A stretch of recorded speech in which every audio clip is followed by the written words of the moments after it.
Commonwealth middleweight champion Felix Cash adds the British middleweight title to his collection by battering Denzel Bentley in 3 rounds.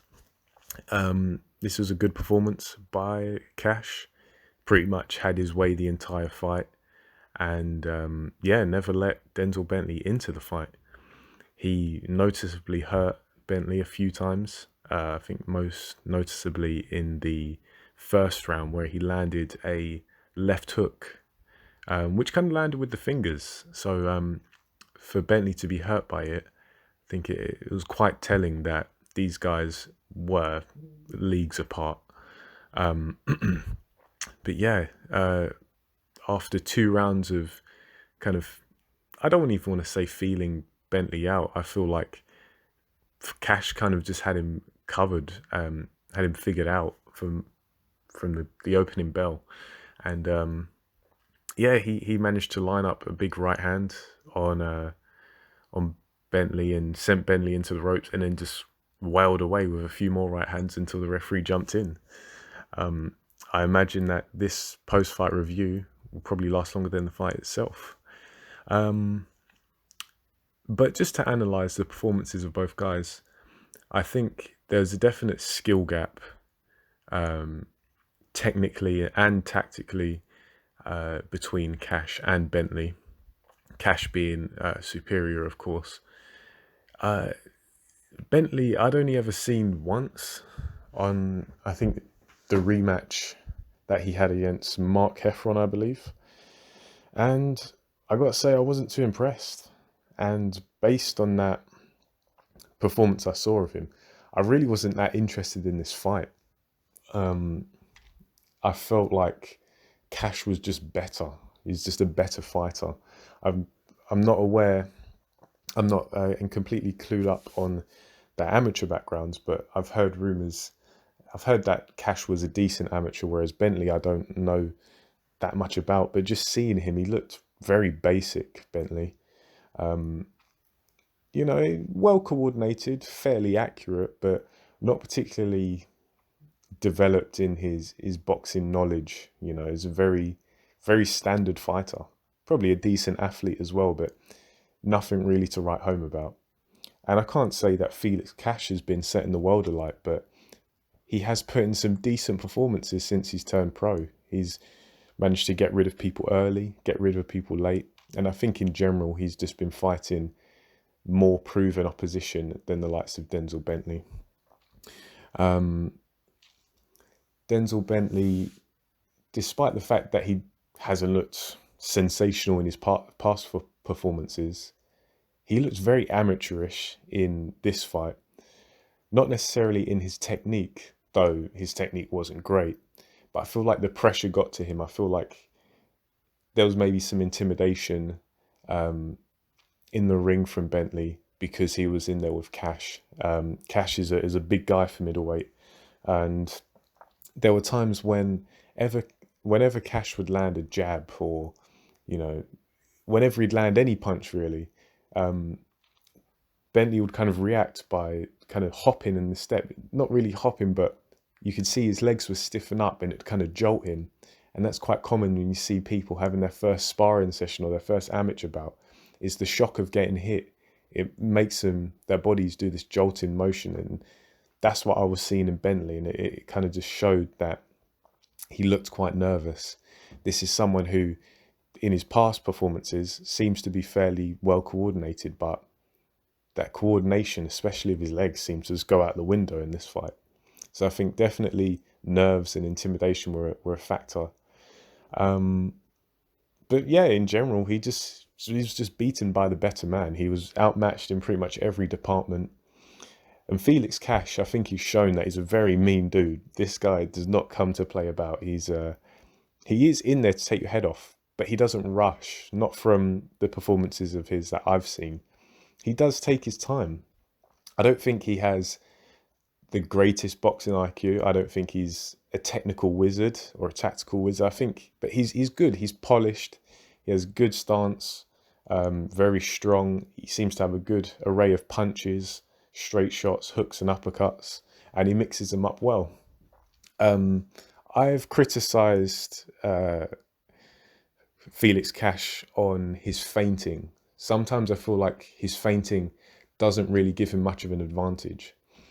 And I say that because a lot of people get the idea that feinting is just to make your opponent jump, which is partly the battle, but there's more to it.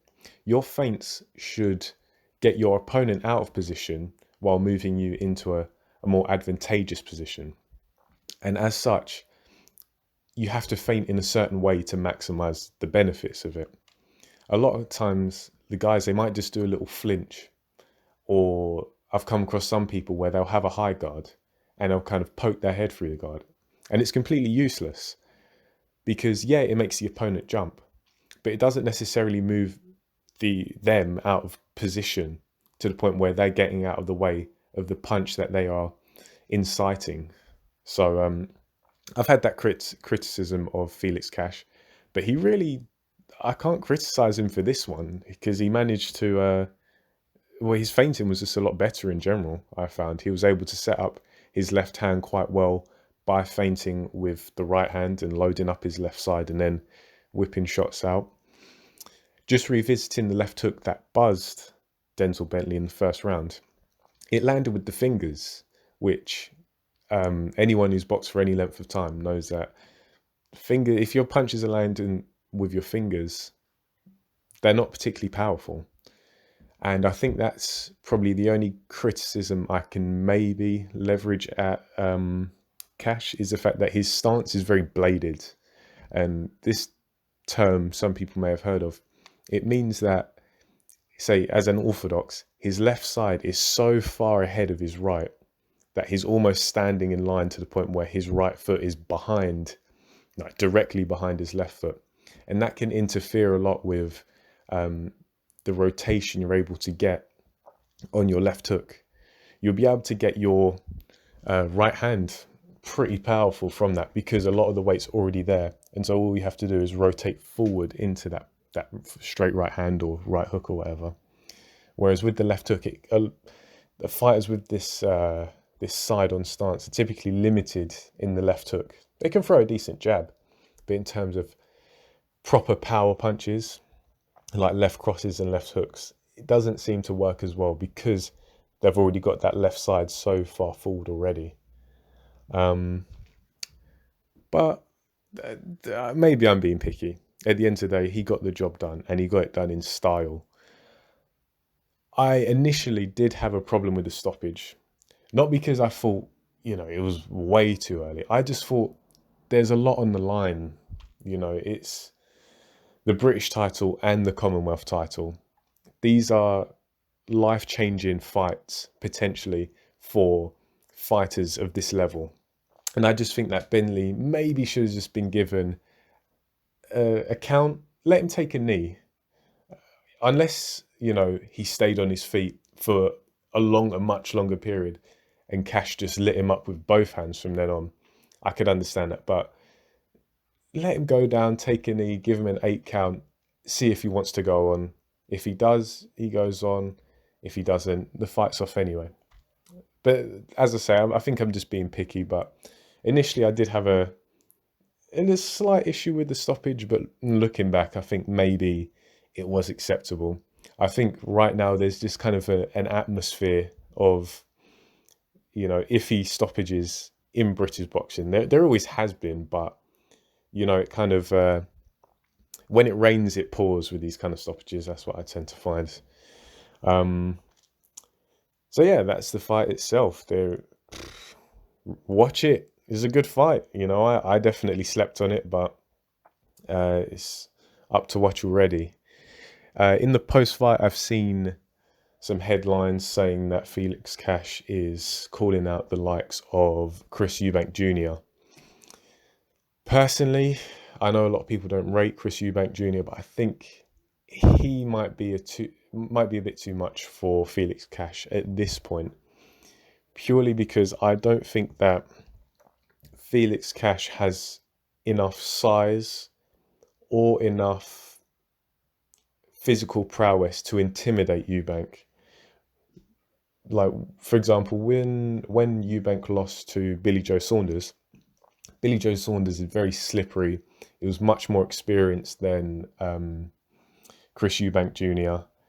And even though he's not a big puncher, he was seemingly almost able to punch Chris Eubank Jr. at will. And that clearly intimidated Junior until the later rounds, where he finally shook off the nerves and managed to bite down on his gum shield and dig in.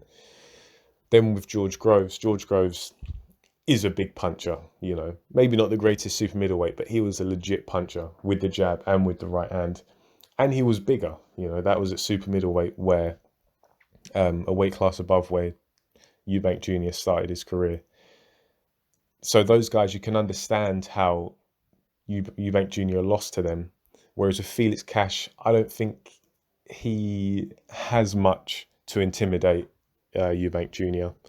So that's why I think maybe they should leave that fight for 18 months, maybe. See what happens with both guys. I mean, Felix Cash is on the up and up now, whereas Eubank Jr., he has stalled. You know, he's gone a bit stagnant over the past 2 years. And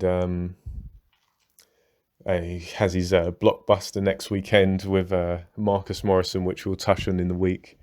But yeah, nevertheless, those are my thoughts on Felix Cash's performance and what he goes on to next.